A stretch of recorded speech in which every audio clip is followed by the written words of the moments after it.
Pelatih Australia tidak setuju timnas Indonesia dicap tim lemah di grup C kualifikasi Piala Dunia 2026. Satu permintaan PSSI kepada Shin Tae-yong usai resmi perpanjang kontrak di timnas Indonesia. Pelatih Vietnam ketar-ketir bertemu timnas U16 Indonesia.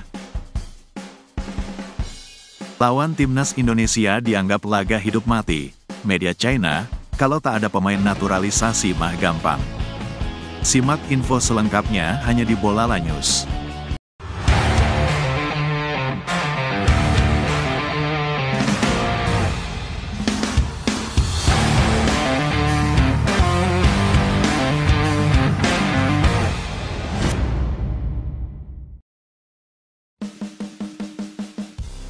Pelatih Australia, Graham Arnold, tak percaya dengan asumsi publik bahwa timnas Indonesia adalah tim terlemah di grup C kualifikasi Piala Dunia 2026 zona Asia.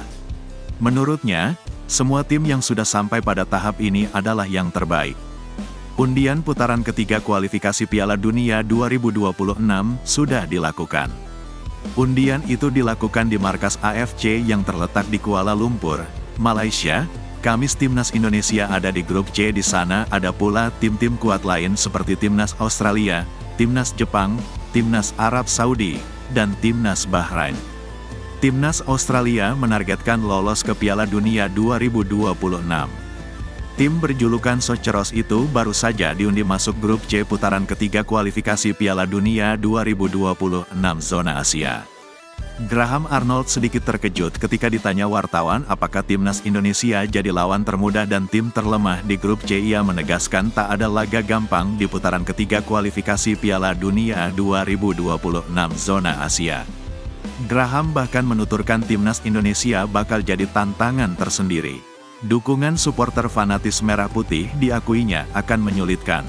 Lebih lanjut, Graham Arnold merasa beruntung bisa satu grup dengan timnas Indonesia dan China. Shin Tae-yong telah sepakat untuk memperpanjang kontraknya di timnas Indonesia sampai 2027. Usai perpanjangan kontrak dilakukan, PSSI mempunyai satu permintaan kepada pelatih asal Korea Selatan itu. PSSI sebelumnya mendatangkan Shin Tae-yong pada Desember tahun 2019. Pelatih berusia 53 tahun itu mendapatkan durasi kontrak 4 tahun alias sampai Desember tahun 2023. PSSI memperpanjang kontrak Shin Tae-yong selama 6 bulan sampai tanggal 30 Juni tahun 2024. Ada syarat yang diminta PSSI sebelum akhirnya menyodorkan kontrak 3 musim sampai 2027 kepada Shin Tae-yong. Shin Tae-yong diminta membawa timnas Indonesia lolos ke babak 16 besar Piala Asia 2023. Ia juga diminta untuk membawa timnas U23 Indonesia lolos ke babak 8 besar Piala Asia U23. Dua target yang diminta PSSI itu berhasil ditepati Shin Tae-yong. PSSI langsung setuju untuk memperpanjang kontrak Shin Tae-yong sampai 2027. Selain itu, Shin Tae-yong juga sukses membawa timnas Indonesia ke putaran ketiga kualifikasi Piala Dunia 2026 zona Asia.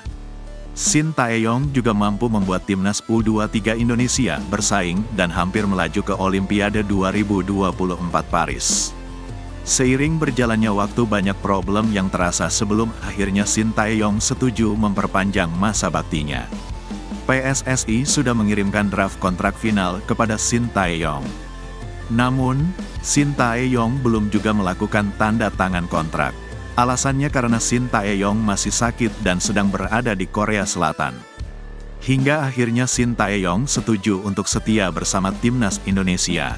Kedua belah pihak sepakat untuk menunjukkan dedikasi dan komitmennya dalam mendukung pengembangan sepak bola tanah air. Ada satu permintaan yang diinginkan PSSI kepada Shin Tae-yong usai kontrak resmi diperpanjang.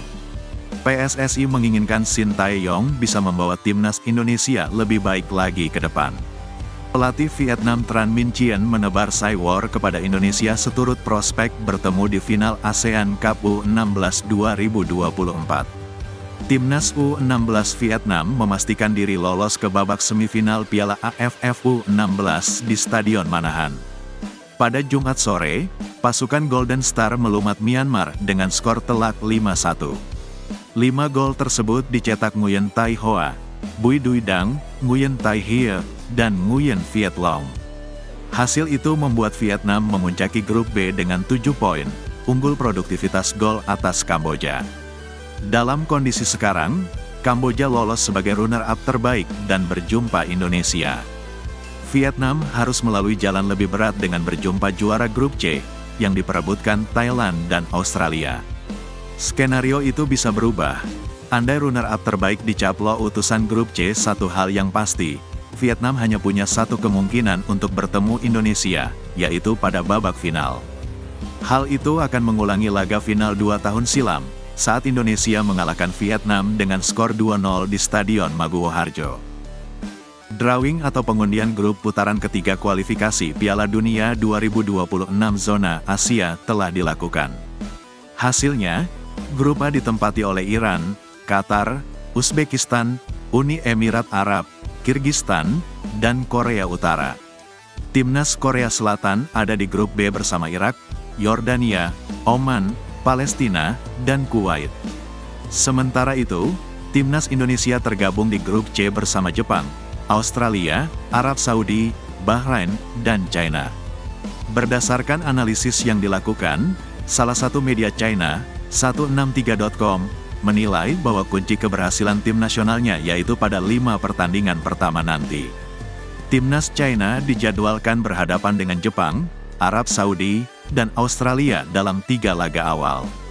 Para supporter dipercaya akan sangat puas jika mereka mampu memetik 1 poin untuk menghindari 3 kekalahan beruntun.